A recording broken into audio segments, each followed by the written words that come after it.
கண்டதும் கற்பவன் பண்டிதன் ஆவான். இச்சொல்லுக்கு பொருத்தமானவர் சூசை எட்வர்ட் எனும் எழுத்தாளர். இத்தனை நினைவுகளோடு தூய தமிழில் பேசும் இவர் அவ்வப்போது மறதி உள்ளது என்றும் கூறிக்கொண்டார்.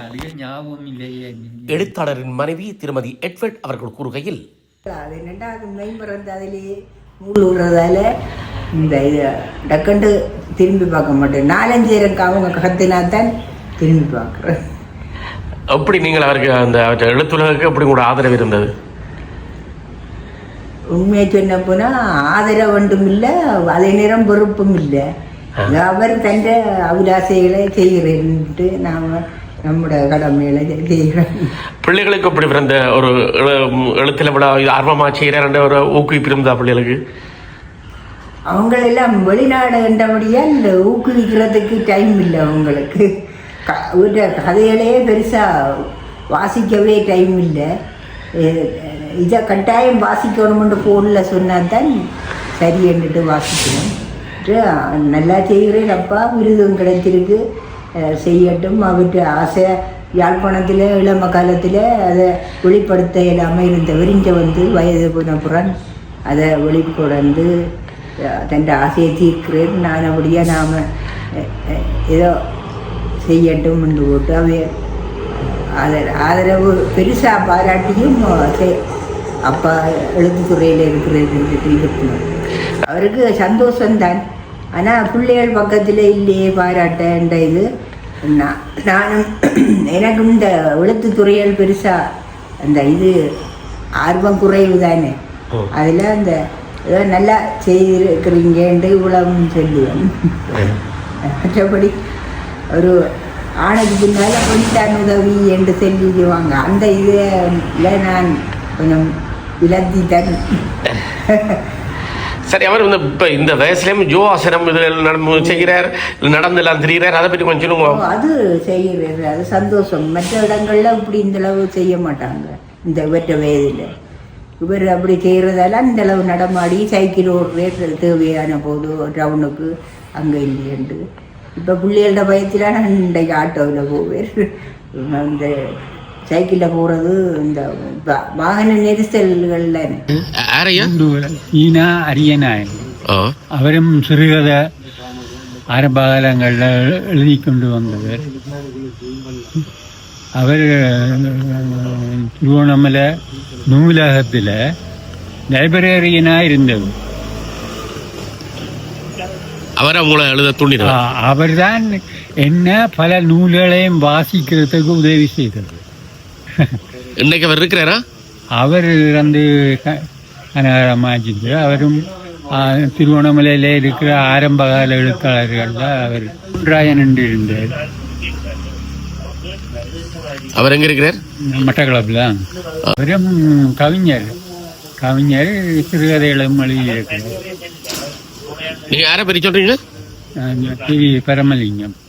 அவரை பெரிய திருவி பரமலிங்கம், அந்த பேரை சொல்லி சொல்லுங்க ஐயா. தேவி பரமலிங்கம்.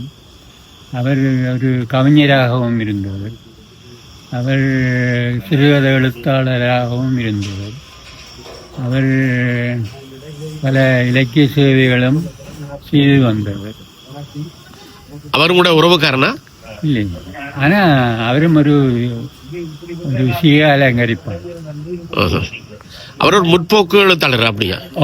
ஒரு முற்போக்கு எழுத்தாளர். அவர் வந்து கம்யூனிஸ்ட் கட்சியில் இருந்தவரோ? அவர் கம்யூனிஸ்ட் கட்சியில் இருந்தவரோ? ஆமாம், இருந்தவர்.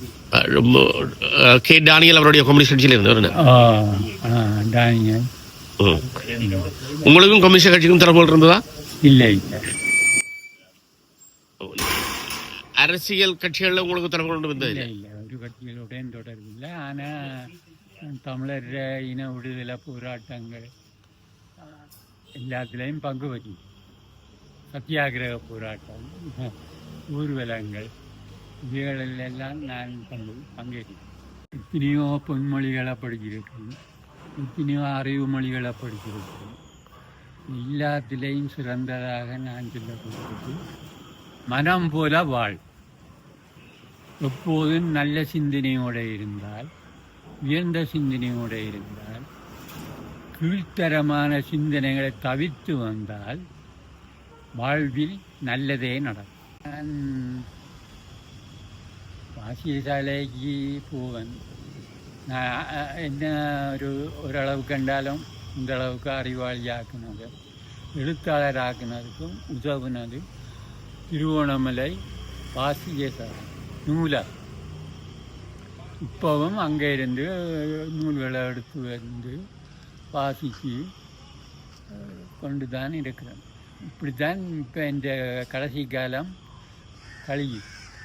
இப்போ இருக்கிற இளையோர்கள் வந்து வாசிப்பு குறைஞ்சிருக்கா கூடியிருக்கா? வாசிப்பு பழக்கமே அற்று போய் கொண்டு வருகிறது. எல்லாரும் தொலைபேசியைத்தான் காதில் வச்சு கொண்டு அதைத்தான் பார்த்து கொண்டு தங்களோட வாழ்க்கையை கழிக்கிறார்கள். இப்போது நூல்களை எடுத்து வாசிப்பவர்களும் குறைவு, அதனால் எழுத்தாளர்களும் அழிந்து போய் கொண்டு போகுது. அதை எப்படி ஊக்குவிக்கலாம்? அதை சாவு மணி அடிக்க துவங்கியாச்சு. நூல்களுக்கு சாவு மணி அடிக்கிற காலம்தான் இப்போது நடந்து கொண்டிருக்கு. அதை தடுக்கிற வழி தெரியவே. நன்றி ஐயா. சுருக்கமாக உங்களோட வாழ்க்கையின் ஒரு சில பகுதிகள், அதிலும் குறிப்பாக எழுத்துலகத்தை நீங்கள் வாழ்ந்த காலங்களை குறிப்பிட்டிருக்கிறீர்கள். நன்றி. உங்களை சந்திக்கிறத மட்டற்ற மகிழ்ச்சி ஐயா. நன்றி, வணக்கம். வணக்கம்.